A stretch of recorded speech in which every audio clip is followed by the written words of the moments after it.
it's pretty informal stuff. I don't even have like uh script for it, but well, thank you, Kat, for taking the time. We're gonna chat with Tesla from Florida. I'll let you uh introduce yourself, but we know each other when you were in Atlanta, I think, right? It Hmm. was like Hmm. I don't know how many years ago. I mean, we never really met in person. It was No. Instagram, right? Uh, Yeah, I think I met you through Instagram and uh I noticed on Instagram your smalls, your tiny little pieces you did a grid of. And I yeah, think that's the first time I, saw you and I bought a couple of those. I have them, I'm in my office. I can see them. They're right over yeah, here. yeah, They yeah. look great, by the way.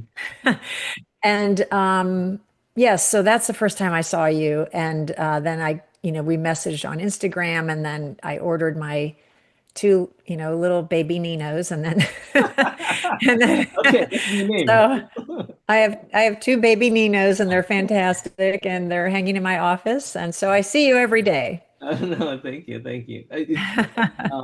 Now I remember. I think there was an like early stages, early times when I started doing those mini things, and then there Hmm. was the time when I started shipping stuff, and I was thinking about, well, how do I reuse the shipping boxes?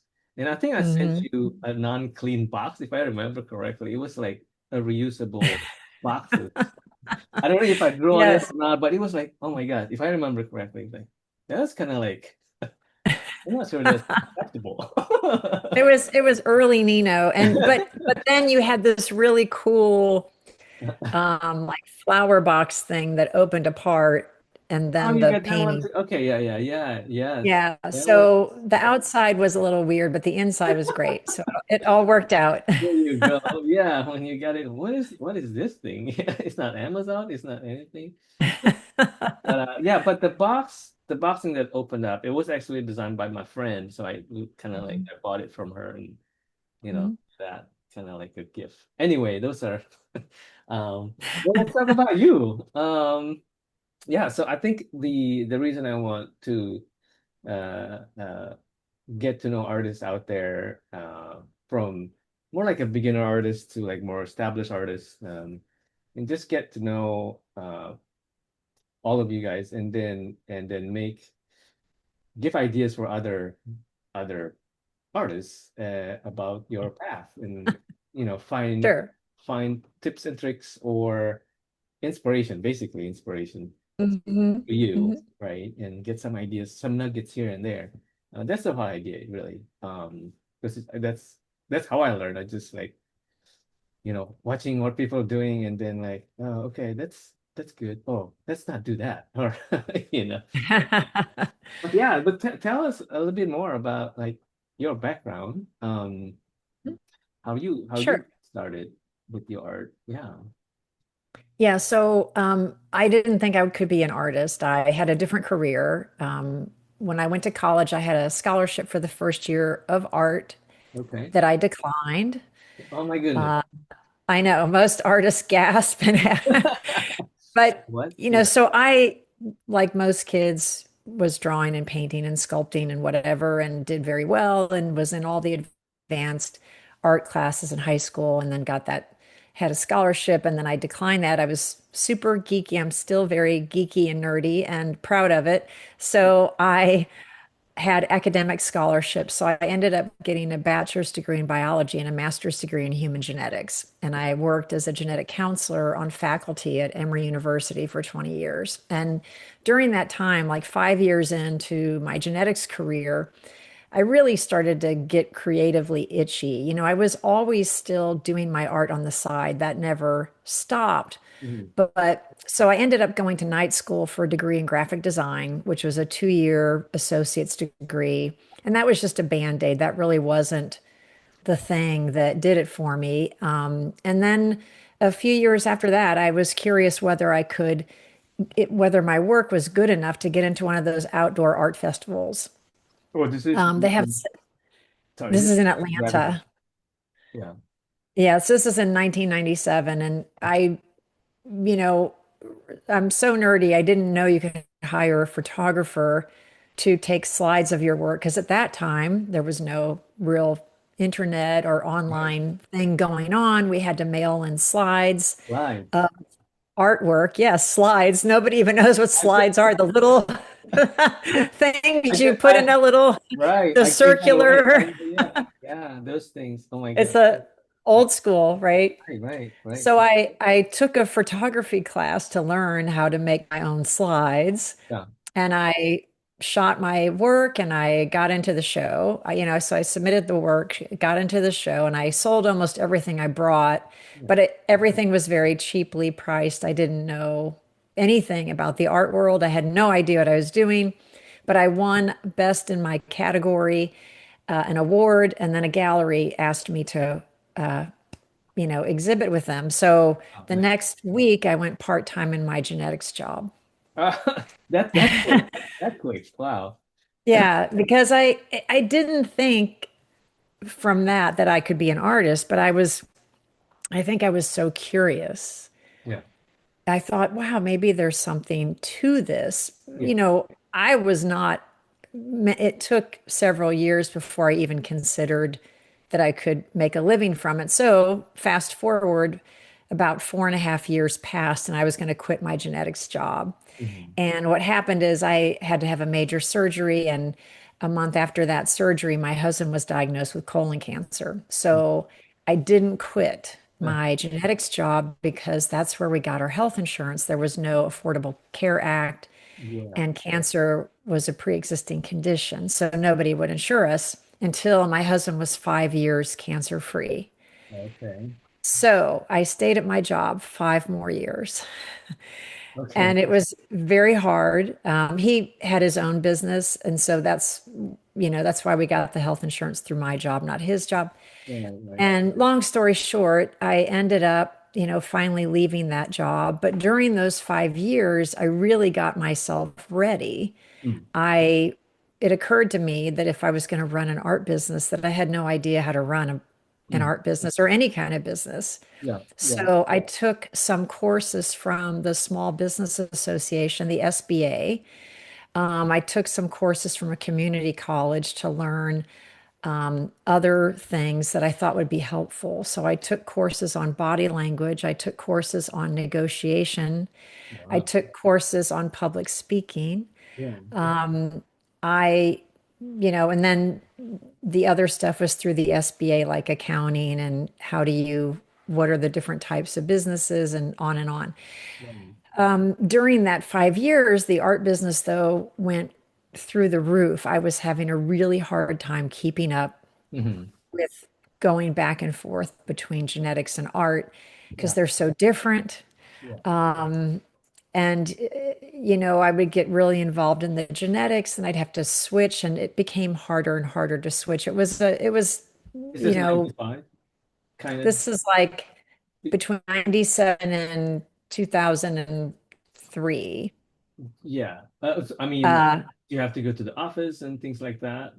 oh yeah, I'm seeing patients. No, I worked in clinical genetics, so yeah, I'm seeing patients all day, and it's really intense, heavy stuff because I, in some cases, parlaying very bad news, and Yeah. so I worked in high risk obstetrics, in pre-implantation genetics and perinatal genetics, which just means before and during pregnancy.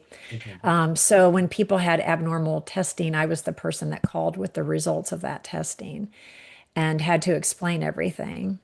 Okay. I did that about 10 years in my genetics career, and then I switched to cancer genetics, which was also very intense Okay. because I saw women younger than me who had these extraordinary histories of breast cancer or other cancers, and many of them died. I was going to funerals of my patients. So everything, was a very heavy kind of job, Mhm. and the art was a release. It was such a grounding way to process a lot of difficult emotions I had from my genetics job. Yeah. So anyway, I eventually quit, Yeah. but during that time, the art business got so busy that my husband started to help me a little bit. One night I was working on a painting. It was like, I don't know, 11:30.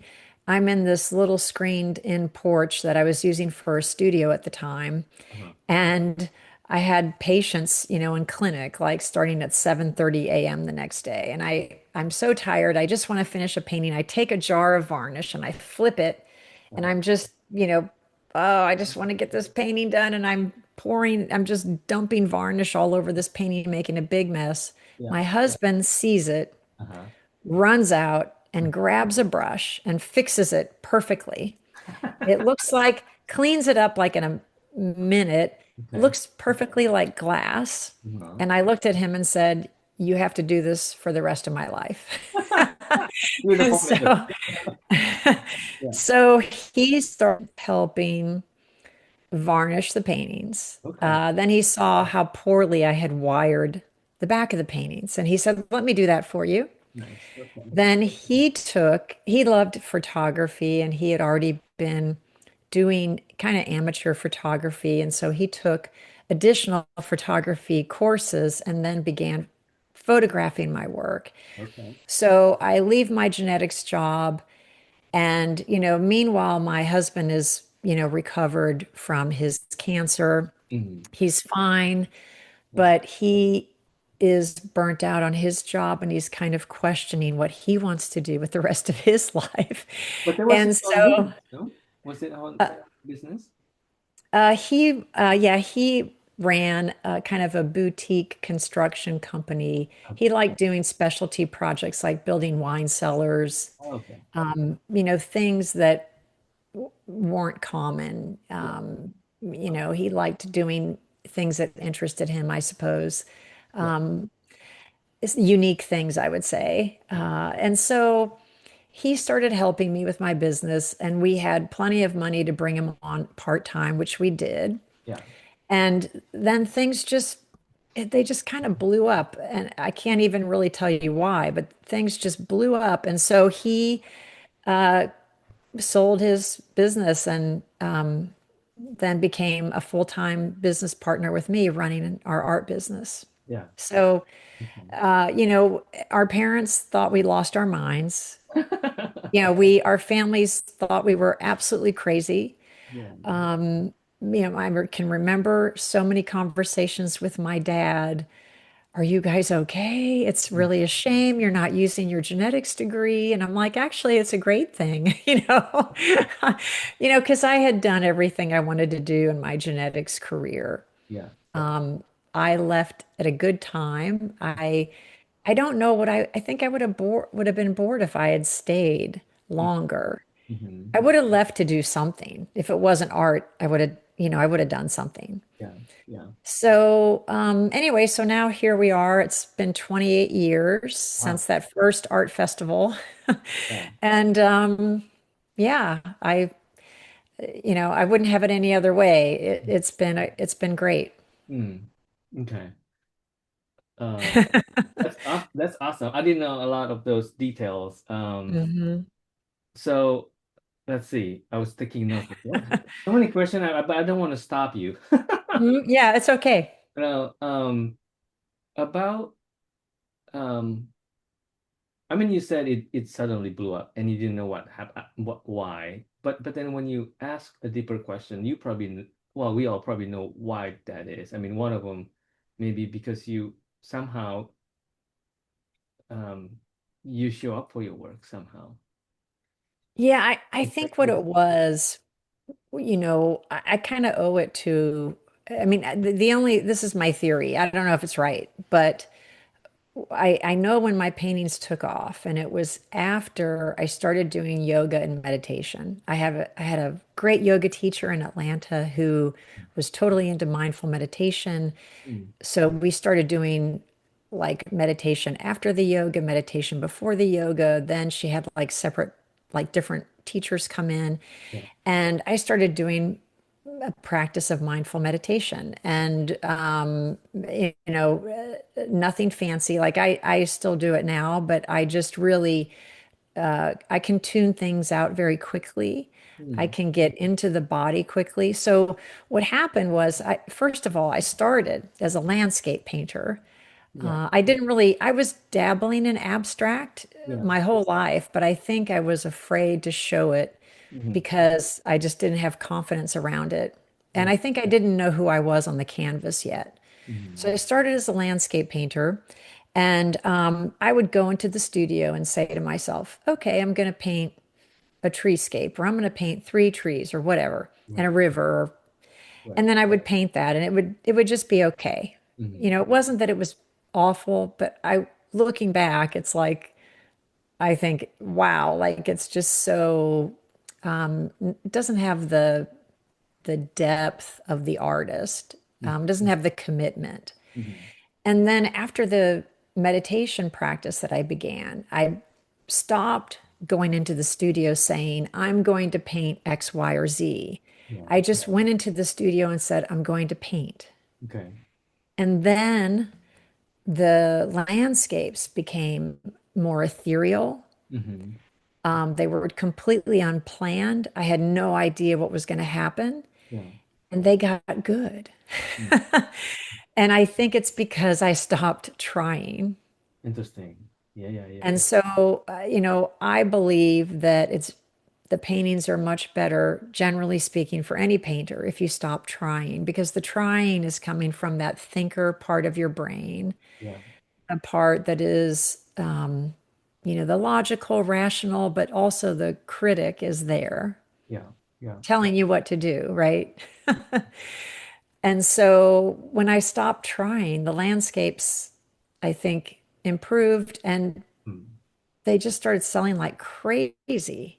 Mm. And I mean, there's nothing else that I can really point to, but I really now, after having painted for so long, and I paint a lot. Like you, I know you paint a lot. Yeah. When you paint so much Right. and you look at art, I look at art all the time because I'm still doing art festivals. I'm in galleries. I do commissions. Yeah. We Wow. travel, we go to museums, we go to galleries, any chance we get. Yeah. I'm living, breathing art all the time. I can tell when an artist hasn't committed to the work. Mm. The painting feels hesitant. Hmm. It feels there's a weakness in it Mm. versus art where I can feel the artist. I can feel them so loudly and clearly, and it's such a joy, even if it's not art that I would personally purchase for my home or that I would, you know, it might not even be a genre of art I care for, but I can feel the artist's conviction. And that to me is what is exciting about art, to Yeah. really feel the artist. And so I think that when I started to let go of telling myself what to paint Mm. and just painting Yeah. and allowing, then everything got better. And Yeah. that's why I started to become more successful. That's good. Yeah.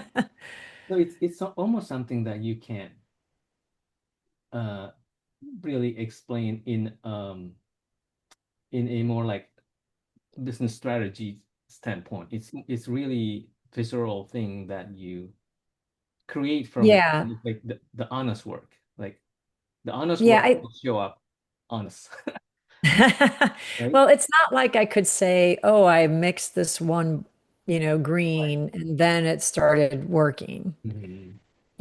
It wasn't that. Yeah. But I think that I was more fully myself Mhm. in the work, and I know you teach Mhm. and you see Right. artists struggle and they hold back and there's indecision and I'm not sure. Yeah. And so if you allow, then all of that stuff goes out the door. Mhm. And it's just you and the canvas having a conversation. Yeah. So then how do you, for example, you do series, right? Like Hmm. do you show up exactly the same, sort of the same every single pieces? Or would you say you have these, you develop a series based on whatever you feel, and then maybe you do three, and then the rest are sort of like have similar feel to it. So then would Mhm. you show up differently for that? Mm. So I just honor where I am any given day. Mm, So, in other words, I have two primary series. One is complete abstract, non-objective work, and mm, the other is nature-based abstraction. okay. So, the marks and the lines and the shapes and the colors are actually quite similar if you look at them in black and white. Okay. The two series, although at first glance might appear different, Mm, they're not really as different as I thought until I started looking at them in black and white. yeah. But anyway, what I do in the studio is if it's going towards a more nature-based, like if I can see, like if there's a shape that feels like a, I don't know, a leaf or a petal or water, then Mm-hmm. I just go with that. Got it. Okay. So like I said, I don't force anything or plan. I just paint and then see how it goes. Okay. And then I follow that. It's Got kind of it. hard to Yeah. explain. Yeah. Again, it, So it's really, I try to play as long as possible by mhm, adding marks and shapes and colors and, really just having that freedom on the canvas that you have from the very beginning. So when we start a painting, we're the most free because it doesn't really matter what happens at the beginning, mhm. right? You can do Right, yeah. anything and it's okay. Yeah. So I try to have that whole idea of you can do anything, it's okay. I try to get that to last as long as possible before I commit. Mm-hmm. And then I, eventually say, okay, this, Refining. sometimes when you're painting, you'll have a shape or a color that bothers you and you'll obliterate it. And Yeah. then 2 minutes later, it's back. And then you obliterate it, and 2 minutes later, it's back again. Yeah. And so to me, that day, that's what's going to happen. So then I finally will relinquish and just leave that shape in and go with that. I see. I don't know if that makes sense at all, but if you paint a lot, you might understand what I mean. Well, I'm just trying to, just so everybody understand. Um, yeah. So sometimes you struggle. I mean, we all do, like, these things, but there are times where you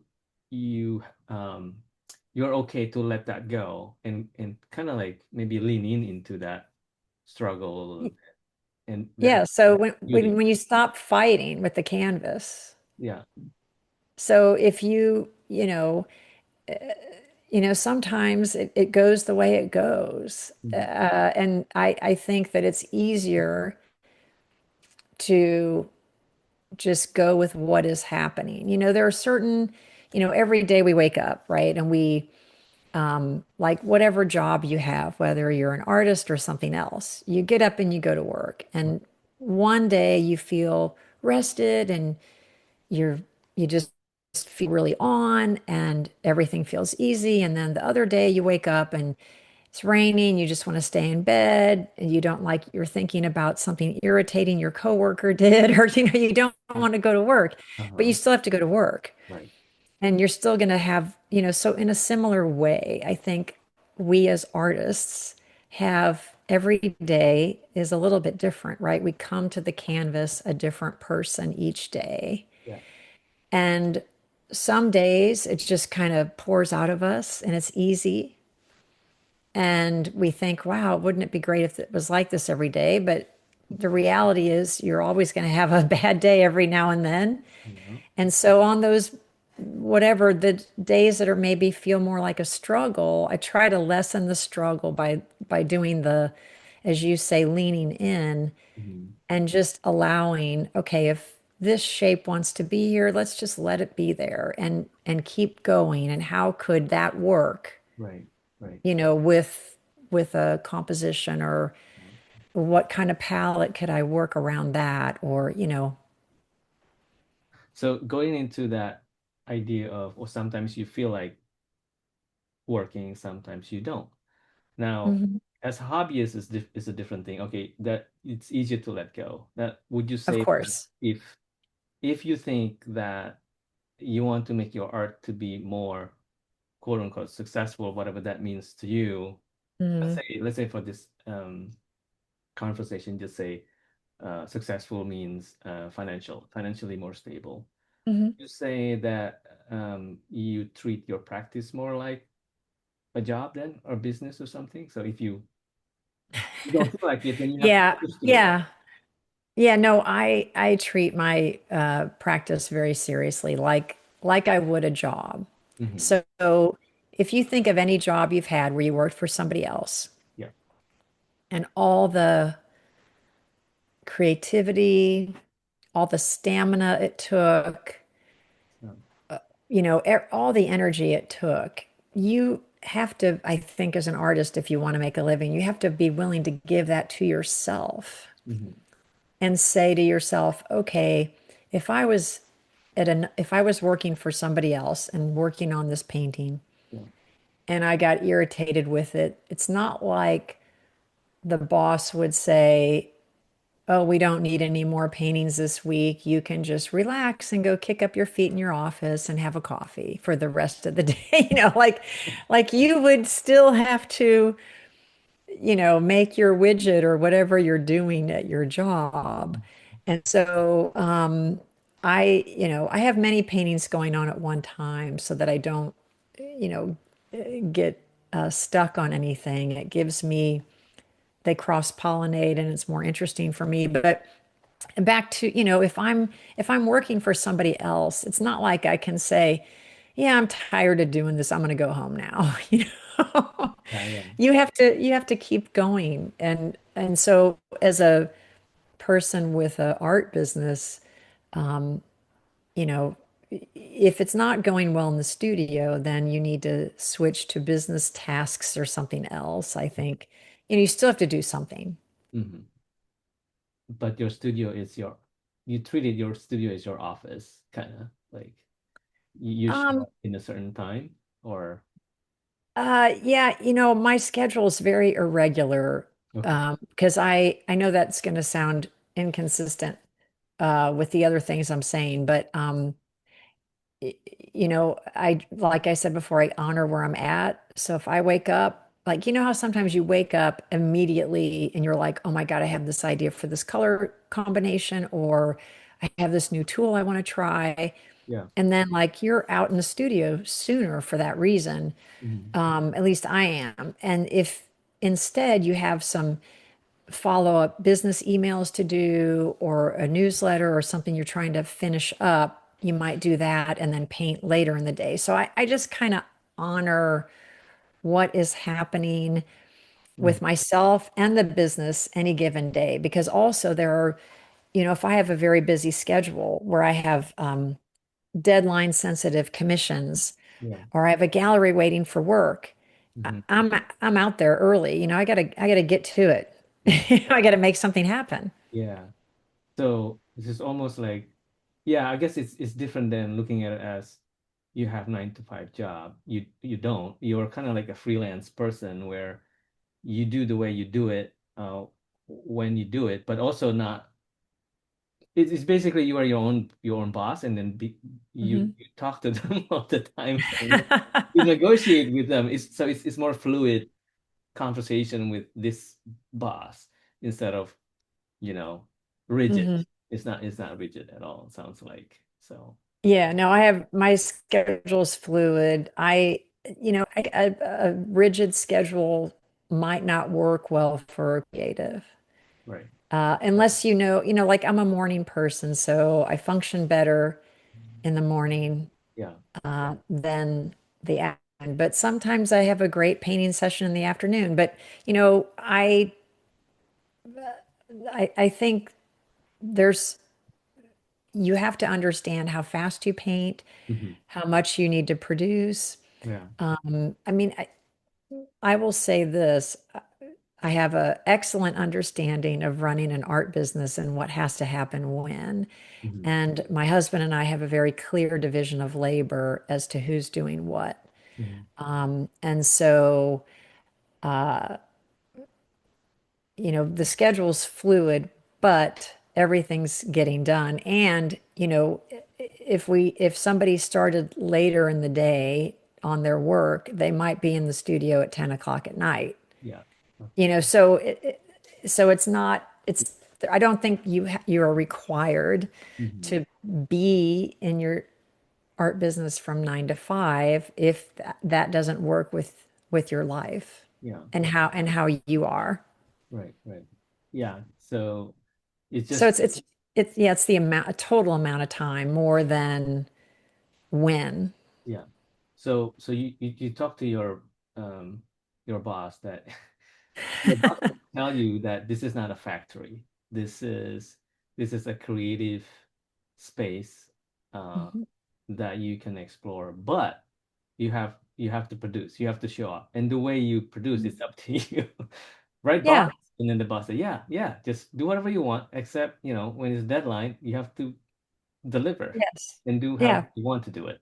Okay, boss? Yes. That's pretty much it. Yeah, I like that. Yeah, it's very yeah, it's very mission driven in a way. So and then you're free to do however you want to do. Mhm. Yeah. So how do you do 8 to 5 or 9 to 5? How do you do it? Yeah, I don't have time. I'm stealing time here and there. Yeah, it based I was stealing time based on necessity when I was it's a while back when my kids are still small. Don't have Mm-hmm. a lot of time, so just whenever I have time between that and between the job, um, I paint 15 minutes here and let it go. Oh, I have to run to a Hmm. meeting or that, but that becomes slowly the practice that I like to do. It's very fluid.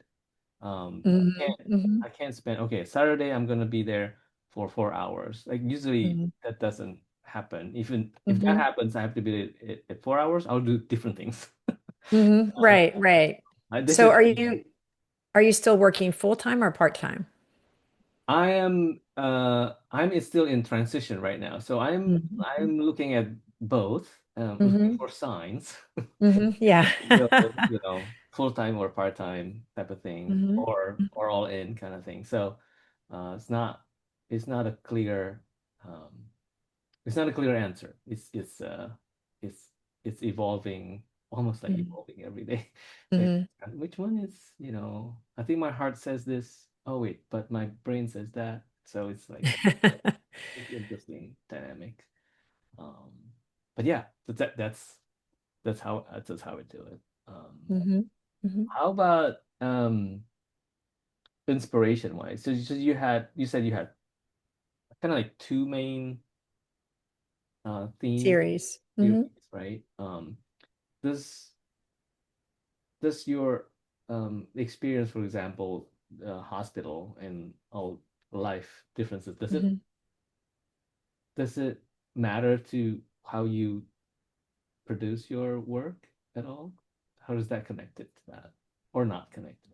I would say my genetics work was never really connected to the art. Okay. Yeah. So there were no, themes or anything, but the my career in genetics helped me greatly with the art business. Hmm. There were skills I had that translated quite well. So it was more that there was no inspirational connection. I think that's what you're asking. Yeah. So visually, it's not anything like, or even Mm-mm.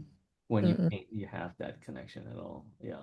No, not at all. And I do think I find that so I have previous physicians and scientists that I worked with that collect my work. Mhm. And it's interesting to see many of them like my abstract work.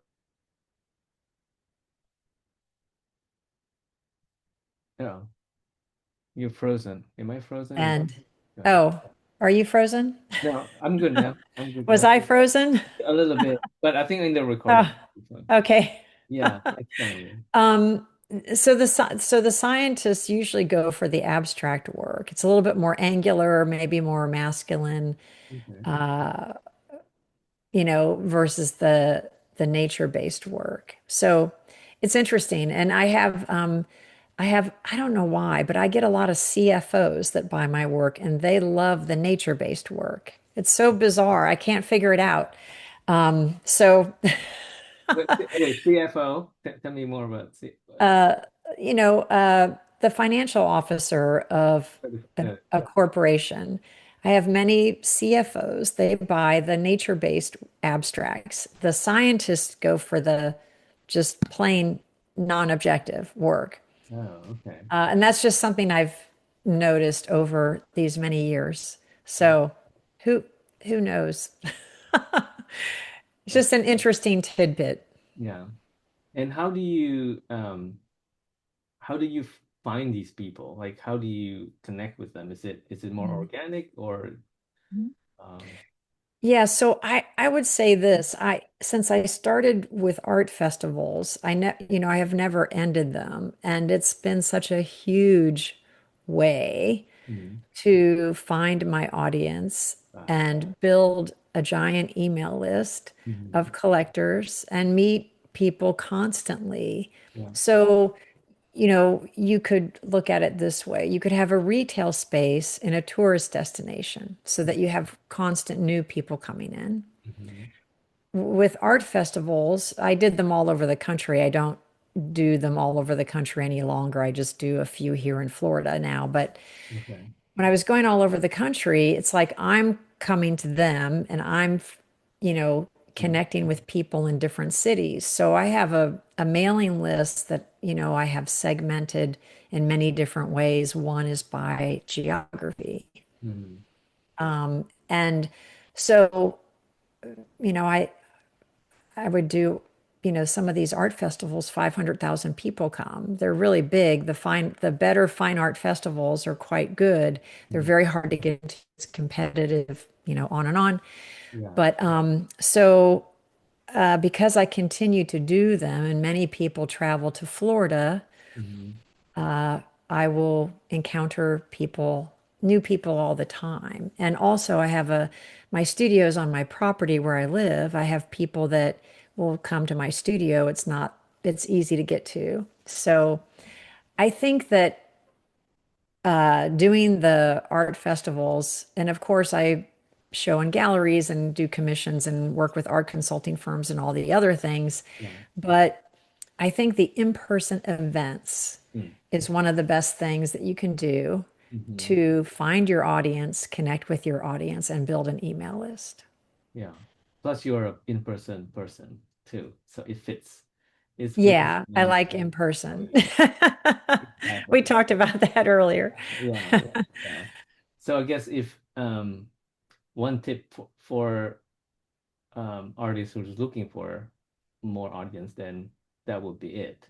Uh, in your Yeah, I think even an open studio, an art walk, yeah, any kind of in-person event, because it does several things. So not only do you figure out, okay, who likes your work? yeah, Which work do they like? Because there's always one or two paintings that are the ones that everybody goes to in your booth, and you have to understand why. yeah, So you have to be willing to ask questions. So whether you're having an open studio or you're participating in an art walk, yeah, you need to be very observant and take notes about what are the participants doing when they walk into your space. right, Where do they go first? What piece is the hero image? What is the piece that they're going to first? yeah, And then you need to ask them why. Why did you go to that painting first? What was it about that painting?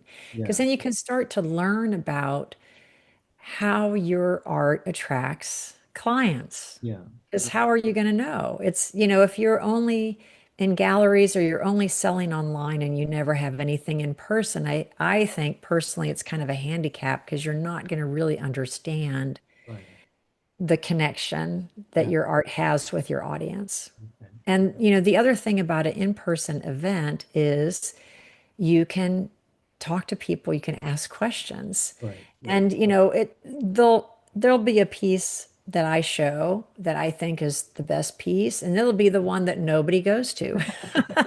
isn't that And then I'll ask them, I was curious what you thought about this piece. Okay, okay, And okay. it'll be the one that I think is amazing and Uh-huh. nobody's looking at it. And then they'll say, oh, well, I don't like blank, whatever it is. It might be a color, it might be the size, it might, it could be any number of things. And then I write notes to myself in my phone to understand, okay.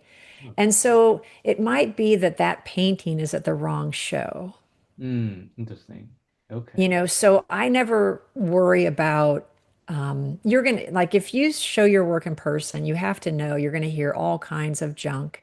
Mm. And a lot of it is going to be negative because people will be 2 or 3 feet away from you Uh-huh. talking to their friend. Oh God, I hate this, or whatever they're saying, or this Yeah, is yeah, yeah. this is hideous. I would never buy this, or whatever they're saying. Yeah. And you're right there. And Yeah. so you're going to hear it. And Right. you have to realize, firstly, that not everybody's going to like your work. Yeah. And that's And okay. secondly, people are going to say all sorts of stuff, and Uh-huh. you cannot take it personally. Yeah. Now, I can say that now, but of course, when I first started showing my work, I took everything personally. Rough. Yeah. It's such a vulnerable place when you first start. Yeah. And so, you have to have a thick skin and realize that you don't need to spend your energy or time on these people who are making the negative comments. You simply need to be open and say, I'm looking around, I'm just looking for my people. Mm-hmm. And you don't necessarily require a large denominator of people. Yeah. You just need some people, Right. Right. who will follow you and buy your work and support you. Yeah. You can have a fantastic show selling, you sell a couple large paintings that, when I worked in genetics, that might have been a month's salary, Mm. year, a long time ago. Yeah. But you know what I'm saying? Like it's all relative. Um, so that's, I think the in-person events give you so much data. Yeah. So it's almost I can look at it as it is your in in field research, like on field, like you researching your Yes. audience. Yeah, you're finding out how does your work resonate? Why does it resonate? Yeah. And with whom does it resonate? Yeah. And so that's why I know a lot of CFOs collect my work because I'll talk with them, well, Ah. what do you do? Oh, I'm a CFO of Crate and Barrel. Okay. Like it's like amazing, right? So my husband and I have run into so many people at shows that you would never think are walking the shows. Hmm. And so we have many collectors that are CFOs of very commonly known prominent companies. So Um, that's another kind of skill that we artists needs to sort of pay attention to, uh, just carrying conversation in the booth.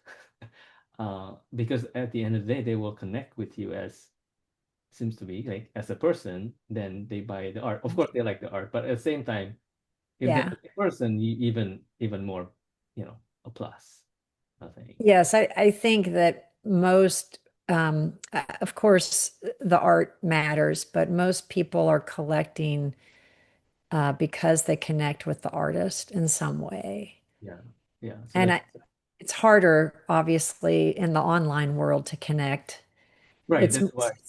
much easier in person. Would you say that the in-person show like that, I don't know if that's easier to think about it. Hmm. It's almost like my marketing budget as well, like using that as Hmm. because sometimes you don't know if it's gonna sell or how much the boot's gonna cost. So things like sometimes the boots cost quite high, Hmm. uh, and people don't want to do it sometimes. But if you think about it as again research at the same time, Hmm. marketing budget. I mean, you will get something out of it somehow, even though let's say you don't sell anything, which you, Yeah, you'll always get something out of it. yeah. Hands down, you'll get so much information. And I'll tell you, when I first started doing shows, I had no idea what I was doing. I mean, I couldn't have been more green and clueless, just no idea. And, this is like 1997. Nobody would help you. Everybody was very much, I would try to ask questions of other artists, and not many were friendly to me at that time. And I think that, they Changing just now? Changing, you think? say again. Does it change right now? Is it more Oh, friendly? I think now people are much more willing to Share? chat and share. But in the early days, I'm telling you, it was like this. I felt like it was this closed building without doors, and I couldn't get in. There were, there were no doors. I couldn't Yeah. penetrate the wall. So, what I did was I observed.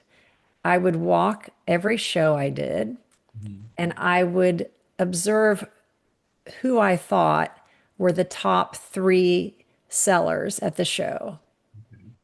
I would, you'll notice when people are carrying large packages out of somebody's booth, right? You're going to see them carrying paintings. Okay. And then you pay attention to And that. so I would look at their work. Now, a lot of times I didn't like their work. It wasn't really about that, but I was asking myself, what are they doing? Mhm. And I would watch them interact with collectors. And so what they were doing was everything was top notch. Mhm. Their booth looked like a little gallery. They dressed well. Many artists that do these shows look like homeless people. They don't dress well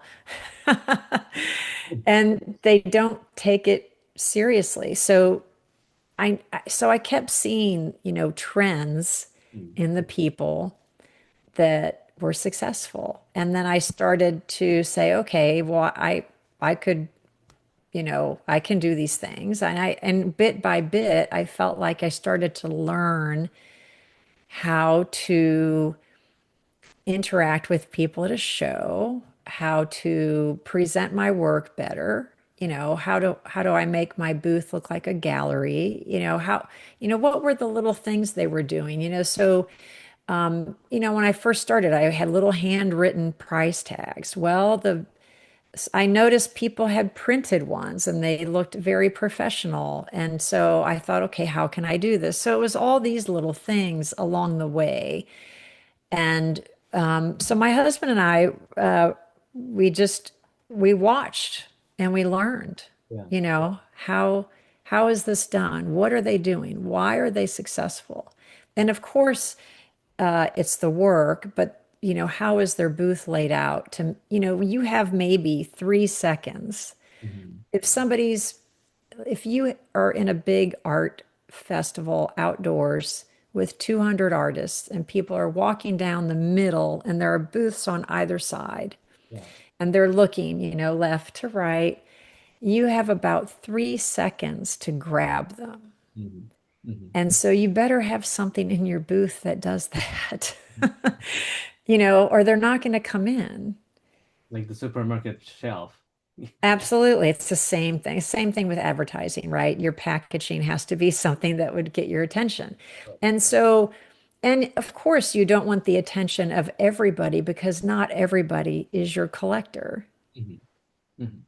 Yeah. So you want your work. And that's why I think you don't want to, whatever you do as a painter, you want to go deep. Yeah. You don't want to go wide, right? So going wide means you're Well, doing landscapes, you're doing figures, you're doing abstract, you're doing sculpture, you're doing decoupage, you're doing you're doing all this stuff, stained glass, and then you're doing handmade paper and you're whatever you're doing. yeah. You have to pick one thing and then, do 100 paintings in that series. Yeah. And then you'll know everything you need to know to do a show. You'll be able to talk about your art all day long because you will have experienced it, you will have grown with it. And so that is, I think, also critical that you have a well-developed body of work to show. So speaking of like go deep, do you have a trick that you do? Um, because a lot of people like doing different things, like this all shiny Mhm, objects, right? mhm. You have Yeah. you have a system saying, okay, I'm gonna do X, Y, and Z. That way I can be that artist instead of A, B, C, and Mhm. D. Um, So I think a good litmus test is this. mhm, Let's say you have six different things you like to do. Pick the one you think you like the best. And mhm. let's say it happens to be painting. Okay.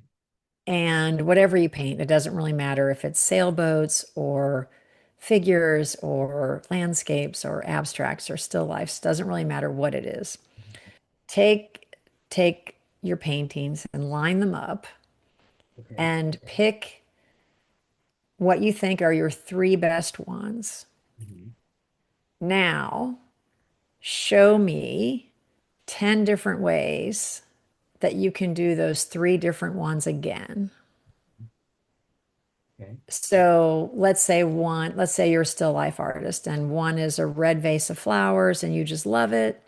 Mhm. One is a vase of wildflowers that you love because you actually picked the wildflowers from a farm or something and you have this great memory of that day. Mhm. And the other one is a bouquet from a friend that is a good friend or a spouse or whatever. And so you have these three still lives that have personal meaning to you.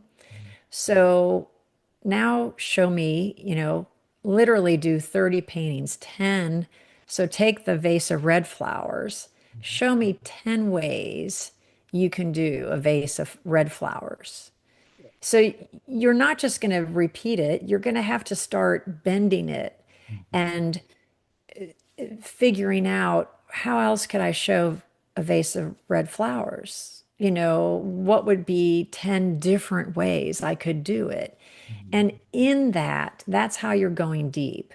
Mhm. You are exploring one thing in a deep fashion. And then after you have the 30 paintings, so you do the same with the other two paintings, then you line up the 30 paintings and then you see what you have. And in that, usually you find the gold.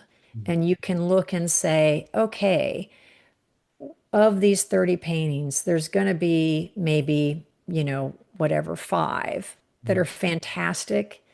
They were fun, they were easy, they look great. That's you.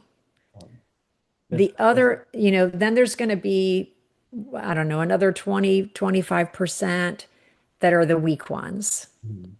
They're just full of struggle Yeah. because whatever you were trying to do wasn't an authentic match to who you are as an artist. Mhm. Okay. And then everything else in between is somewhere in the middle where it's partly you, partly maybe you were trying to do something else. Because you might say, "Oh, well, if I have to do a red vase of flowers 10 different ways," you might look at art books and say, "Oh, I'm going to do it like Cy Twombly would do it, or I'm going to do it like Helen Frankenthaler would do it, or I'm going to do it like Kat Tesla would do it, or like Nino Uniardi would do it." Or, you would start to try different things. But eventually, you're going to hit on something that feels so fantastic and so truly you that you're going to love it. And then you just, that's how you, I think, is a great way. That's you. And then you keep going. What? You know, you, Yeah. if that makes sense, No, that's awesome. It reminds me of the practice of grit. So you go deep Mm. to that, and even in the painful ways, you keep at it. One thing Hmm. that maybe this is another question for you, like, what if when you imagine this gritty thing, like, oh, I love this flower theme. I'm gonna go with it. Like, okay, I'm start doing 10. I need to do 30. Hmm. In the time of doing 10, suddenly there's dolphin paintings that oh, I want to do dolphin painting. What do Right, you right. So do? What would you do to yeah, so you might find that flowers aren't your thing, and you'll usually find it out pretty quickly. Got it. Okay. And so then once you know that, Mm, then I would say stop doing them, yeah. or I would say stop showing them. Mm, right. So, because we want to be able to look across the room Mhm. and whoever you are, if you're Mary or John or you're Nino, I want to be able to look across the room and say, that's Nino. I know it from across the room, right? You want to know that person's voice. You want to know that artist's voice so clearly. And if it's harder to achieve that if you go wide and you're doing a little bit of this, a little bit of that, it's not impossible. Certainly there are artists that have a very strong visual voice Mm, that I mean, I've seen this, I would say mostly in people who are palette knife painters or realistic oil painters.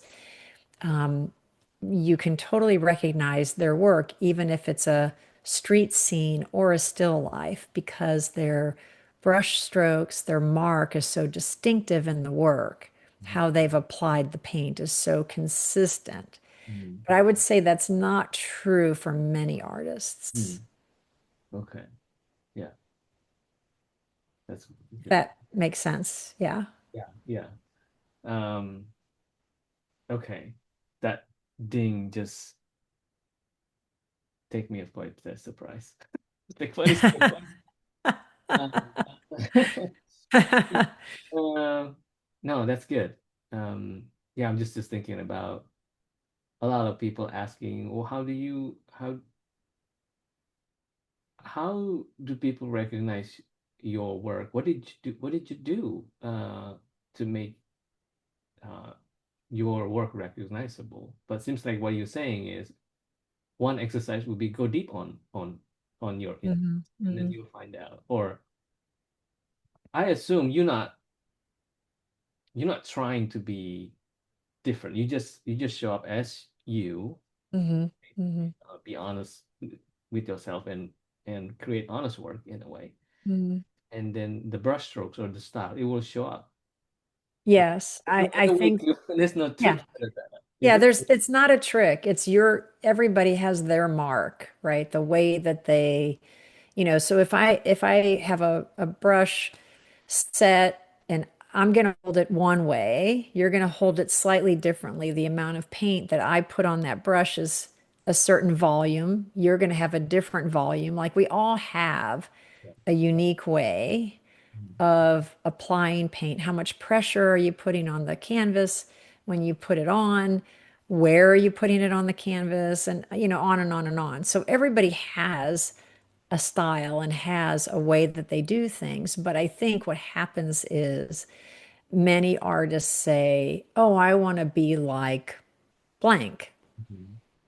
I want to be something else. Yeah. And it's not their authentic self. Right. So I think the easiest thing to do is just to be yourself. And then your work, if you continue to go deep and explore, and that means not having, if you can see my phone, this in the studio. Mhm. It means not having pictures of other artists' work in the studio. It's just you and your paint and your canvas, Mhm. Yeah. and Yeah. what happens from that. Yeah. Would you say that it's okay to um, learn by copying them in the beginning, and then you it as a jumping off point, Mm. or not? What do you think of that? It probably depends. I think a lot of people learn that way. And I don't think that, I mean, many of the old masters started, people would go to museums and sit in there and sketch and do their little paintings or, observe other painters. So I think we all learn in that fashion, but at some point, Yeah. you're going to have to do it your way. So think about musicians, right? so let's say I want to be Adele, Mhm. which my husband would crack up if he heard me say Okay. that. So I say, I'm going to be Adele. I'm going to go to an Adele singing course. I'm going to be just like Adele. Mhm. And let's say I have the voice that's pretty close. Yeah. And so then I pretend like I'm Adele, but it's always going to be fake. It's Yeah. all, it's never going to be me. I'm always going to be studying Adele. Mhm. How do I be like Adele? How do I have to listen to her? How is she using her voice? So I'm using the thinker part of my brain. I'm not using the creative part of my brain. Yeah. The only way to continue copying is to use the thinker. The creator is the part that is authentically you. It's the part when we were kids, you would, be given a coloring book and you would color, Yeah. or you would get a piece of paper and you would draw your rainbow or whatever you were doing. You didn't have to say, well, let me look at what Adele's rainbow looks like. Like when you're 5, you just make your stuff, right? We need to kind of get back to that idea so you can learn. So I could go to Adele's singing class Mhm. to learn how to use my voice better, Mhm. but it still has to be my voice. Yeah. You Yeah. know, I still want to sound like me, not exactly like Adele. What's the point? It's already been done. Exactly. So I think, copying is fine to learn, but Mhm. only to an extent. And I'm afraid that social media has made copying a pretty regular practice. If you scroll through, you see a lot of the stuff that looks the same. Right. Yeah. Okay. Good point. There's a lot of, I still have a lot of questions, but I don't. Mhm. Let's talk about like, I know you have this business course. Do you still have that? You're still doing the business? No, I don't have a membership anymore. Okay. Julie Schumer and I had a Business of Art membership, and we closed it because our lives, we had personal things going on. Her mom died. We each had some cool things going on, and we just couldn't. It was just a matter of there was not enough time to keep it going. Okay. Um, but yeah, I guess So we have our own individual you do. Tell me more about online. Yeah, so I have a whole I have at catteslaworkshops.com. I'll do a little plug for myself. Yeah, no, I that's have free a lot of free offerings for art business and some courses as well. mhm. So I have a course about how to work with art consultants and interior designers. I have a course about how to get into a gallery. I have a course about finding and understanding your signature style. A lot of artists can't see their style, and this course has a number of exercises. And I made a couple of chat bots on ChatGPT Oh, to help we you. gotta talk about that. Yeah, so I have a couple of chat bots in that course to aid you in understanding your style and also being able to talk about it. I see. And these are online courses? Yes, they're all online. And I also have a couple of painting courses. I have one called Abstracting Nature, uh, which is pretty much what it sounds like. It's about learning how to abstract nature. And then I have one called Mastering Color, which is all about understanding color. So, yeah, I have a whole suite of online courses for art business and a lot of free downloads, and then some that are inexpensive, like $9 or $25 or something. So, and I'm trying to build that library because when I started, like I told you, there was nobody that would help me. Mm. The artists were kind of in this building without doors and I couldn't get in. So I've decided to do the opposite and try to put out as much information as I can If I can help just one person, then it's a win for me. So, Yeah, that's good. And then you also do in-person workshops, yeah? mhm. Yes, I do in-person painting workshops. Those are in my studio for the most part here in Florida, Yeah. or I teach at Paint Space NOLA Yeah. in New Orleans and sometimes other places. But those are on that same website, catteslaworkshops.com. Okay. Hmm. Good.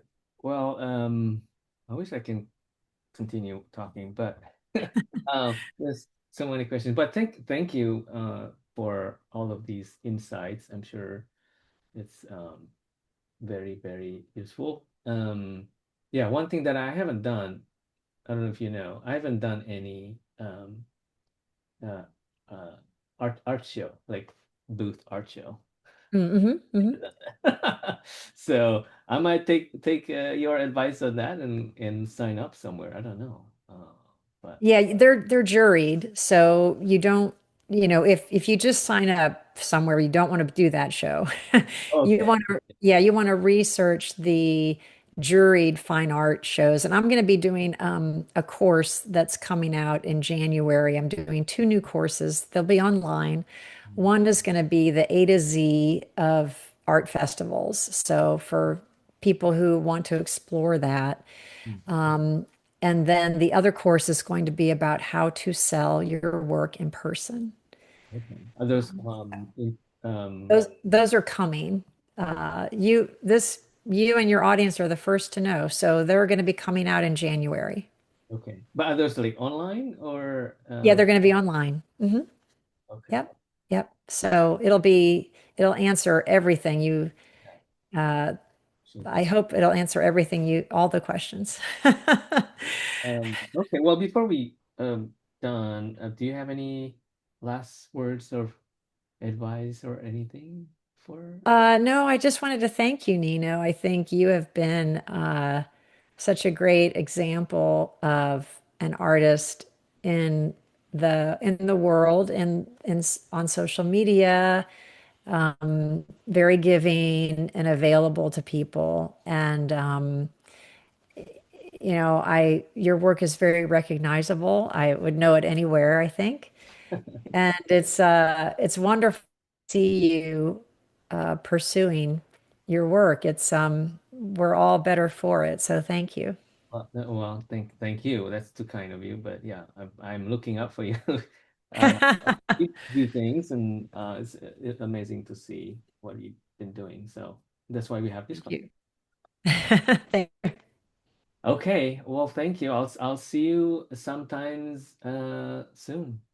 Okay, Sounds good. bye.